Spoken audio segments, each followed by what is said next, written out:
11.5, areas of circles and sectors. Remember in 11.4 we did arc lengths. We talked about the edges, the circumference, and now we're going to go into the center of the circle, and we're going to do area of a circle and then sectors, okay? So a sector is a piece of a circle, okay?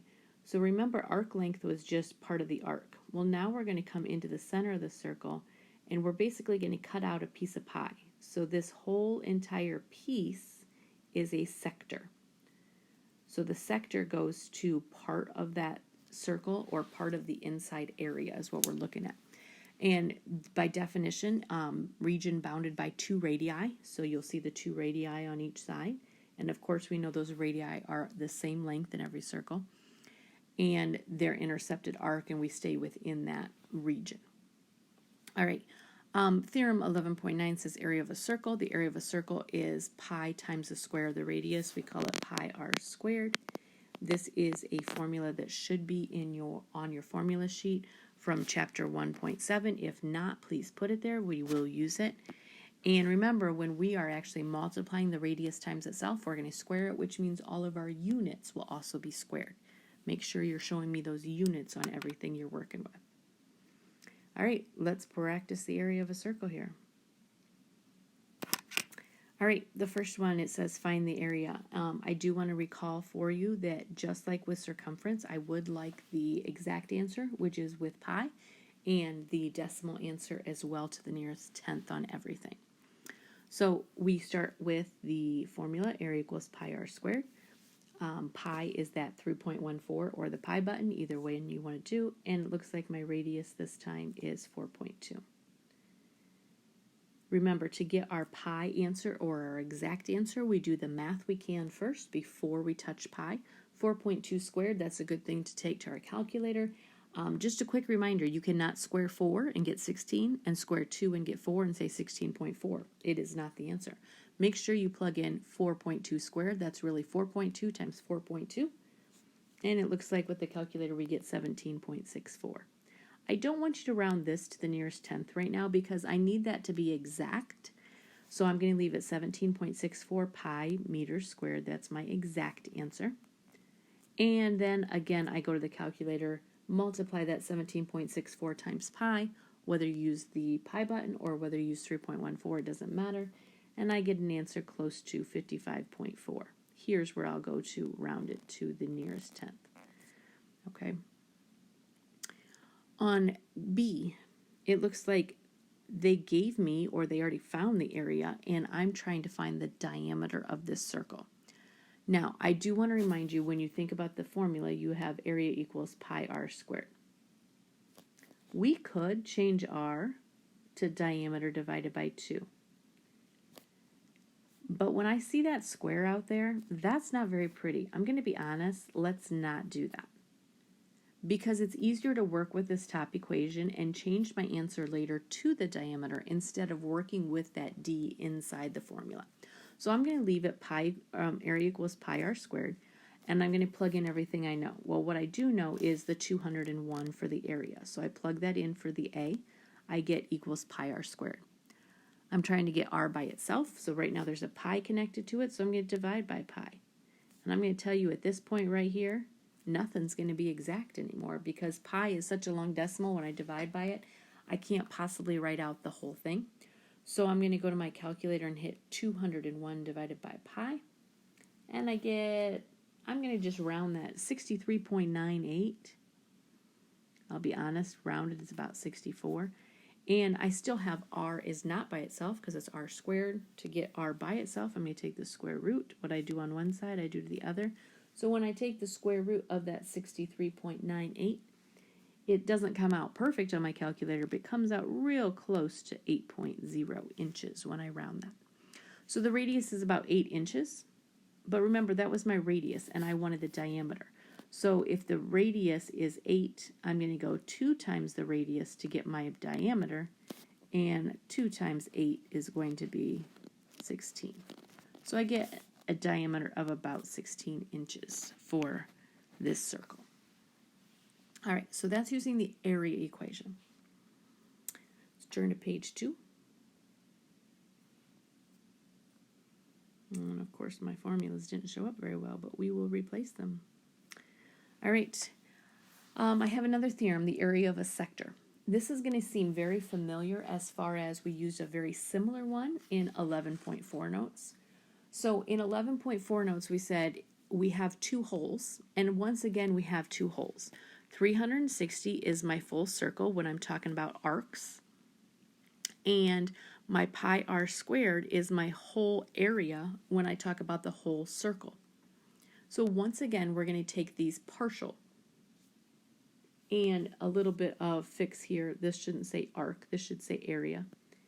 Area of a sector is my part over my whole, which is my whole circle pi r squared. And my arc degree is my part over 360, which is the whole.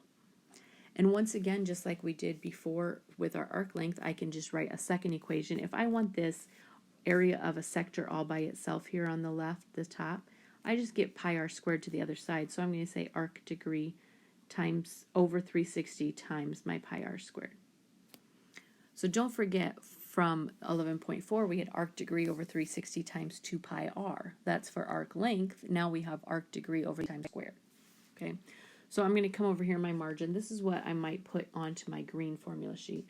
So just quick arc degree. Whoa, not doing well here. Let's start over. Okay, try this again. So I get arc.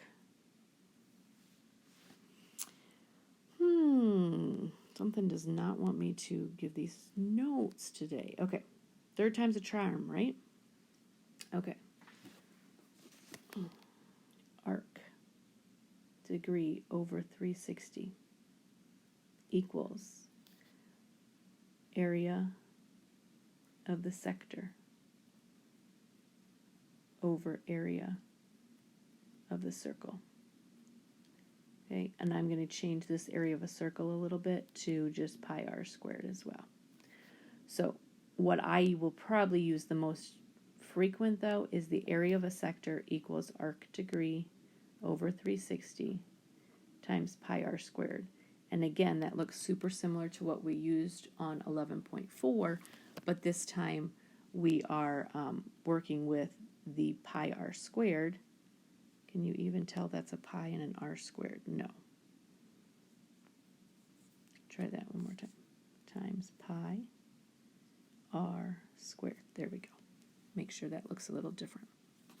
Okay, so once again, just like we did the last time, I'm going to do some in exact answers, which means I leave it in terms of pi, which means I'm simplifying my fractions down as much as possible. And then I'm also going to do them as a decimal. Okay, so let's go through our examples. Have that calculator handy because we will use it, though we will leave some things simplified as much as possible.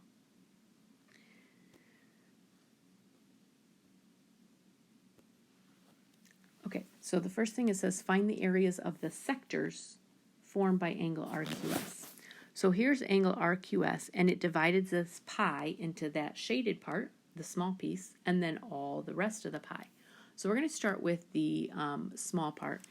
Because we have angle RQS is 63 degrees, that means its arc out here is also 63 degrees. So that's going to be our small sector. And then to get our big sector, we need its arc measure. So you have to think of what's the arc measure all the way around here. Well, if the first one was 63, we know a full circle is 360. So if we do 360 minus 63, I find my missing arc, or the rest of it, is 297. So it's important to know that that will be 297 because we'll need those arc degrees. Okay, so we're going to start with the small sector, that small piece of pi. So again, we think of when we do this, I'm going to do arc degree over 360 times pi r squared. Okay, so I'm going to get 63 over 360 times pi times my radius, which is, can you read that on there? It appears to be 5. This little radius right there is 5. Okay, 63 over 360. Let me kind of give myself some work room over here. 63 over 360 times 25 pi. 5 squared is 25. 63 and 360. It looks like I could reduce that fraction real easily by 9. So I get 7, I get 40. That looks a little better. All right, now my 40 and my 25, because 25 is on top, right? 40 is on the bottom. I could divide by 5, so I get 5. 40 divided by 5 is 8. So across the top, I get 7 times 5 times pi, so that makes 35 pi. On the bottom, I'm just left with 8. So that's my exact answer, 35 pi over 8. Go ahead and hit that on your calculator. So 35 pi divided by 8, I get about 13.7. And of course, if we have units, we'd use it. We don't have them, so I'm not going to worry about them. There's my two answers for my smaller sector. Okay, so now let's go to the large sector. Okay, so the large sector is the bigger the rest of the pie, and our answer should be quite a bit larger because if I look at it, it looks like I have a lot more that's not in that piece of pie there. So I need to use the arc that goes with that one. We found that arc earlier was 297 over the 360 times pi times my r squared, and my radius is still 5 because it's the same circle. Okay, so let's work our fraction on this one. I get 297 over 360 times 25 pi. I'm going to give you a huge hint. Typically, whatever number you divided the smaller segment by, you can usually do that for the larger one too. So I'm going to try to divide by 9. So what's 297 divided by 9? Looks like 297 divided by 9 is about 33. 360 divided by 9 is that 40 again, and that 25 pi. And again, that 40 and 25 worked earlier. Divide by 5, and I get 5. Divide by 5, and I get 8. So now, across the top, 33 times 5, 165 pi, and on the bottom, 8 times nothing is just 8. So my exact answer is 165 pi over 8, and my decimal answer, 165 pi divided by 8, about 64.8. And again, it'd be units squared, whatever they are, but I don't see any right now, so I don't need to put them. Okay, so there's my two answers, and I definitely got a bigger answer this time. So here's a quick way, too, to kind of check to see what's going on. Stop and think that I had two sectors right here, okay? And together they made a circle. So together I had a circle with radius of 5. What's the area of a circle with radius 5? Well, pi times 5 squared is 25 pi. Okay? Now I had a pi piece that was 35 pi over 8. And I had a remainder of the pi, which was 165 pi over 8. What's nice is they have the same denominator, so I can add those. What's 165 plus 35? 200 pi over 8. Well, what's 200 divided by 8? 25 pi. Do my two pieces together add up to my full circle? They definitely do. So it looks like I did my work right. So I had a smaller sector and a larger sector, and together they add up to the whole circle. Okay? I'm hoping the work looks super similar to what we did in 11.4 so that you feel comfortable with what you're doing there. All right, moving on. And we're just practicing here, kind of some of the things we started with. Excuse me. First one, just find the area of a circle. So once again, the formulas are our friends here. Area equals pi r squared. Be really careful here. 9 looks like it is the diameter. I don't want a diameter. I must plug in a radius. On circumference, we could use that diameter, but that's not an option on area. So don't forget to split this in half. And no, half of 9 is not 3. Sometimes we think that, but that's the square root. Half of 9 is a decimal. It is 4.5 centimeters. So we're going to plug in 4.5 for my radius and square it. 4.5 squared please, when you do this, do not round this decimal. I get 20.25. Because I want an exact answer, I can't round anything yet. So my exact answer is 20.25 centimeters squared because we're in area. And now if I want the decimal, I can multiply 20.25 times pi, and I get about 63.6.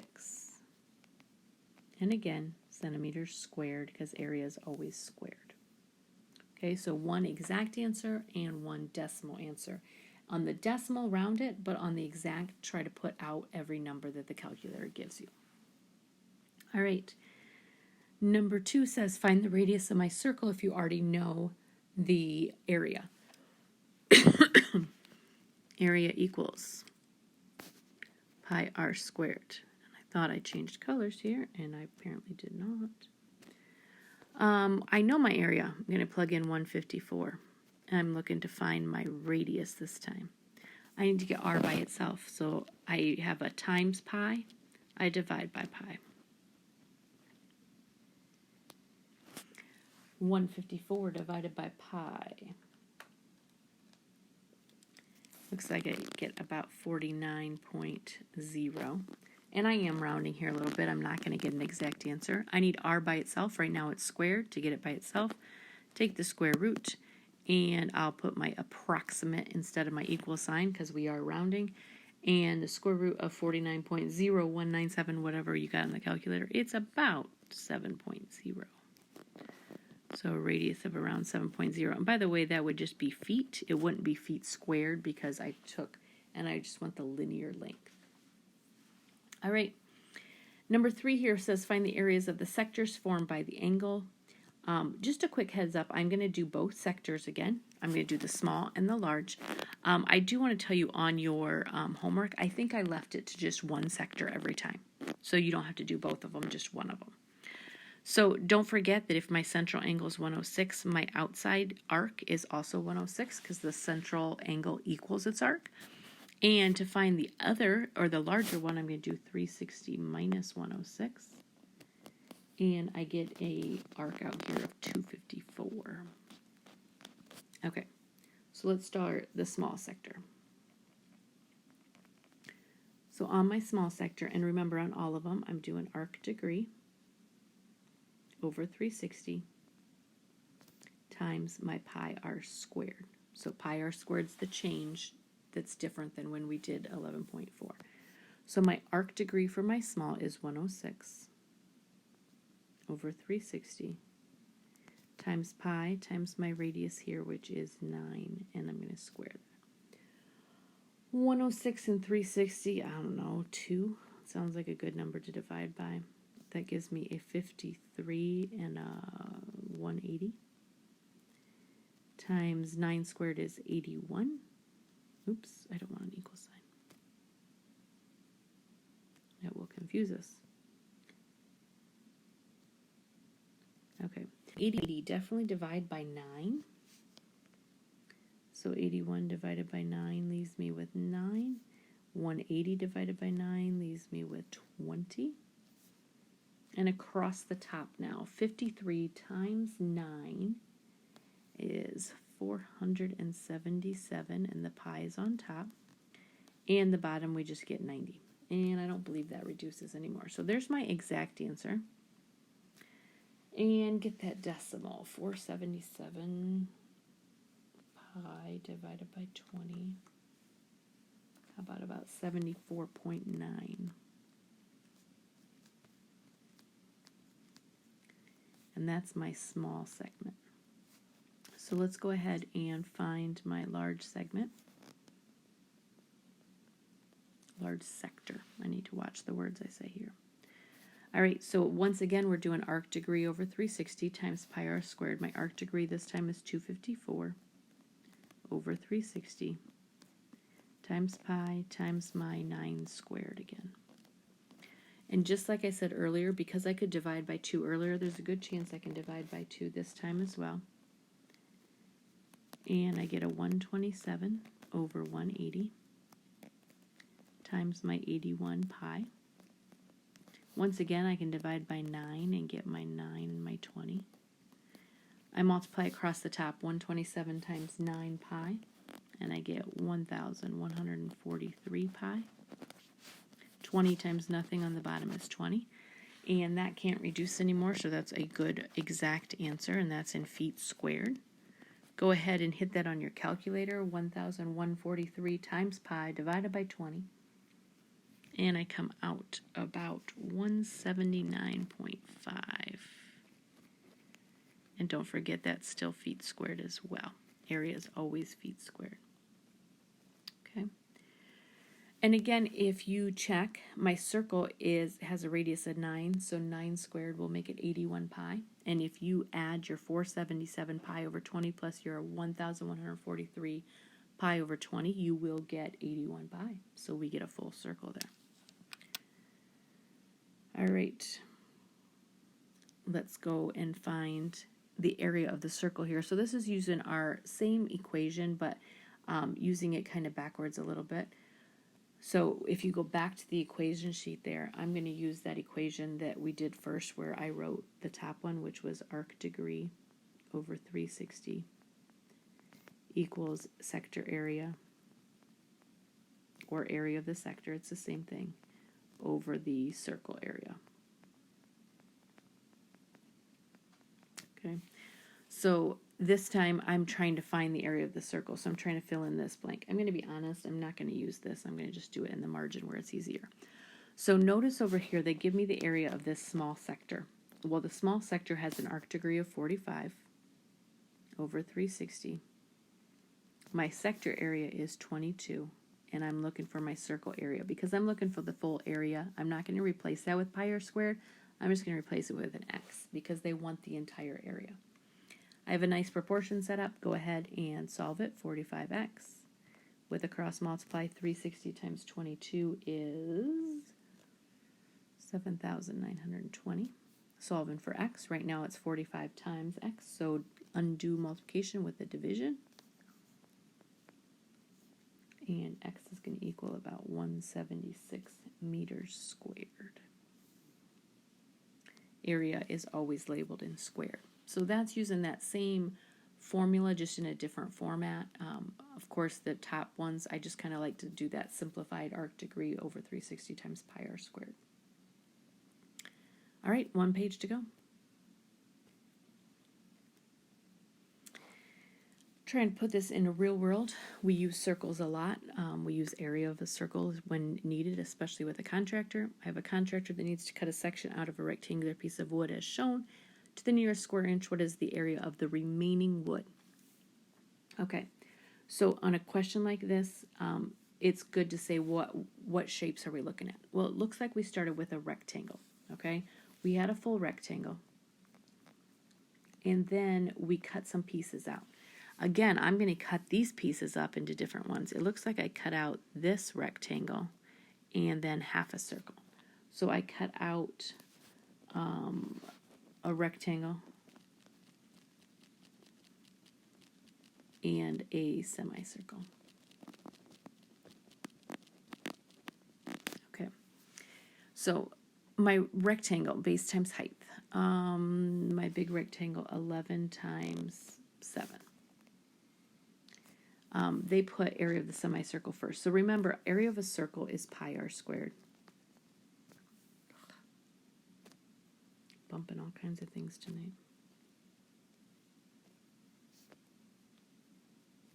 So for a semicircle, I really just want half the area, so I just take pi r squared, half of it. Okay, nothing special there. So for my area of a semicircle, I'm going to do 1/2 times pi times my radius, which, okay, let me peek in here again. It looks like I have 3 as my diameter. Be careful there. 3 is my diameter. So if my diameter is 3, my radius must be half of that, which is 1.5. So radius squared. All right. And now this other shape here. I need to be careful here what I'm looking at. So 3 went this way. You'll notice when I come over here, it's also 3. So it's actually a square. 3 times 3 for my square. Okay. So 11 times 7 is 77. That was the large area. I'm going to subtract out. 1.5 squared is 2.25. Half of that is 1.125 pi. 1.125 pi. That's exact, by the way, guys. And 3 times 3 is 9. Okay, but you'll notice with this pi, I'm not going to get a pretty answer. And if you needed to say paint that remaining wood or whatever, you're not going to use pi in your answer. So let's go ahead and just turn that whole bracket number into a decimal. So I'm going to still do 77 minus. So I'm going to do 1.125 pi and subtract, or no, not subtract 9, add 9. So I get about 12.53 that I'm subtracting out of that 77. And it looks like I'm left with about, what do you say, 64.5 square inches, okay, or inches squared. By the way, inches squared, square inches is the same thing. I'll be honest, if I have to type it, especially in Google Classroom, I like square inches because it's hard to find the exponents. If I have that exponent or that subscript or superscript available to me, you can write it inches squared. It really means the exact same thing. All right. Couple more examples here, and then we're good to go for the day. Find the area of circle G. And you'll notice again that they gave us the area of the sector. So we're going to do that setup again where we do arc degree over 360 equals area of the sector over area, I'm going to say, just shortcut it, circle G. Okay. My arc degree that I know for that sector is 80 over 360. That's the part. Part of the circle is my sector area, which is 6.4, and I want the full one, the whole one, so I just put an X there for the whole thing. Again, a nice proportion, cross multiply, I get 80x, 360 times 6.4, 2,308, and it looks like I get about 8.8, and I need to keep it in the same units as my other area, so 28.8 yards for that one. All right, last one. Find the area of this figure. Well, I can tell you right now I do not have a formula for boats, but I do have a formula for a triangle plus a semicircle. So this time we're just adding these two together. All right, triangle is 1/2 base times height. Semicircle is going to be half because it's half of the circle, pi r squared. So on my base of my triangle across here, it has a base of 7. And the height there is 4. For the radius of my semicircle, notice if my diameter is 7, that means my radius is going to be 3.5. All right, 1/2 times 7 times 4. 4 times 7 is 28. Half of that is 14 plus. I don't think this one's going to be a super pretty number. 3.5 squared. And half of that leaves me with 6.125 pi. And that would be in feet squared. That's probably as nice and exact as I can get there. But now I'm going to go ahead and find the decimal that goes with that. And it looks like I'm at about 33.2 feet squared. Okay. So you should see some similarities from what we did in 11.4, but of course then it was arc length, and now we're doing sector area. So a difference between length on the outside and area on the inside. Think about it as arc length is putting garlic on your pizza crust, and sector area says I'm putting cheese on that inside, and I want it covering the whole thing. Okay? Worksheet. Make sure you let me know if you have any questions.